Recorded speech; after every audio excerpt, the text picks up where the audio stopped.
Xoş gördük əziz dinləyicilər. Dünənləri Ukrayna, Fransa və İngiltərənin birlikdə Avropa öz təhlükəsizlik arxitekturasına dair bir bəyannamə imzaladı. Bu bəyannaməyə görə Ukraynanın suverenliyi atəşkəs baş verdikdə suverenliyini qorumaq üçün Avropanın ordusu, yəni Fransanın, Almaniyanın, İngiltərənin və Türkiyənin ordusu da iştirak etməklə Avropanın və Ukraynanın təhlükəsizliyini qorumaq üçün öz ordusunu yerləşdirəcək. Bu demək olar ki, həqiqətən bir bəyannamədir ki, Avropa nəhayət öz siyasi fikrini, öz siyasi arxitekturasını tam surətdə ortaya qoydu. Üstəgəl, məhz dünənləri Almaniya baş naziri Friedrich Merz çox vacib bir bəyanat irəli sürdü və bildirdi ki, biz Avropanın ümumilikdə təhlükəsizliyini qorumağa hazırıq, Avropanın ordusuna çevrilməyə hazırıq. Nəzərə almaq lazımdır ki, bu günləri Trump Qrenlandiyanı almaq istəyir. Əgər Trump Maduronu hansı diktatorlara zərbə endirdi, hansı diktatorları tutmaq bir ayrı bir məsələdir. Amma Qrenlandiyaya birdən bir hücum eləyərsə, oranı ələ keçirdərsə ki, əlbəttə ki, o Maduro kimi olmayacaq, fərqli olacaq. Ələ keçirdərsə, bu həqiqətən NATO'nun sonu ola bilər. Niyə görə? Çünki artıq dünya tarixində birinci hadisə olur ki, NATO'nun müttəfiqi olan NATO dövləti özü gəlir NATO'nun öz müttəfiqinin ərazisini götürür. Ona görə də biz bu barədə danışırdıq və mən bu barədə çox danışmışam ki, Trump'ın gəlişi Avropa ordusunu yaratmağa məcbur edəcək. Və bu günləri bu da baş verərsə, artıq Avropa əlbəttə ki, tam surətdə öz ordusunu yaratmağa məhkumdur. Artıq bunun akordları görsənir, artıq Avropa da bunu görür, həm Trump'ı görür, həm dünyanı görür. Özü avtomatik böyük bir gücə çevriləcək ki, inanın mənə, Avropanın kifayət qədər gücə çevrilməsi heç də Amerikadan geri qalmayacaq. Sadəcə olaraq zamana ehtiyac var. Nəzərə almaq lazımdır ki, Avropa elmi texniki imkanlarıyla kifayət qədər güclüdür və Amerikanın həmişə dəhşətli bir Alman maşını olub.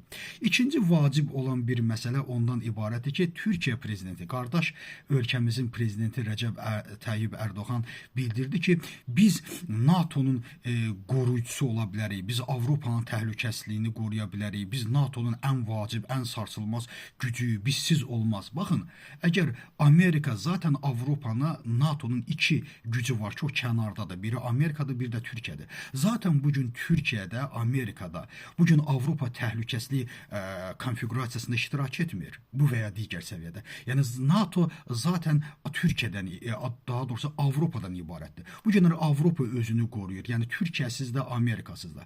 Bugün Erdoğan bildirir ki, biz NATO'nun vacib bir qolu. Əlbəttə vacib bir qoluyuq. Amma sabah əgər Amerika Qrenlandiyaya hər hansı bir hücum eləyərsə, artıq NATO məsələsi bitdi.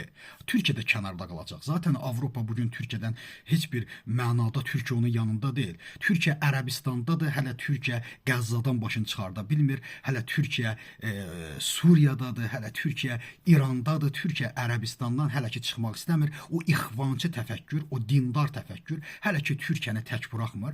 Amma Türkiyə bununla bərabər bunu atmaqla ortaya bizsiz olmaz, bizi də qəbul eləyin. Amma bunu qəbul etmək üçün mən çox danışmışam ki, Avropaya getmək lazımdır və bu günləri Türkiyənin ən vacib işi bu olmalıdır. İkinci, Türkiyənin prezidenti nəhayət boynuna aldı ki, bəli, bizim S-400 hava hücumundan müdafiə sistemlərini almaqla bizi Patriot sistemindən, daha doğrusu bizi F-35 sistemindən çıxartdılar. Biz ora qayıtmaq istəyirik. Bu ədalətsizlikdir. Biz ora qayıtmalıyıq. Biz onun bir üzvünə çevrilməliyik. Bəli, bu günləri Türkiyənin ətrafında bütün onun düşmənlərində F-35 təyyarələri var və bu F-35 qırıcılarının elə Maduroda, elə Venezuelada 150-sinin yuxarı qalxması nələrə həyata keçirdiyini hər halda Türkiyə prezidenti özü də şahid oldu və bilməlidir ki, mənasız silahları almaqla, mənasız S-400-lərlə Türkiyə öz təhlükəsini qoruya bilməz. Nəhayət, yəni dediyim kimi Erdoğan da qəbul etdi ki, bu səhv bir siyasətdir. Hər halda bizi ora döndərin, öz səhvini demir. Biz ora dönməliyik, belə ədalətli olardı. Bizi F-35 proqramına salmaq lazımdır. Əlbəttə ki, o hazırdır ki, ona əgər Amerika, bəli, vermək istəyir, sən o proqrama salmaq istəyir desə, S-400-dən də əlbəttə imtina edəcək. Təşəkkürüm, diqqət.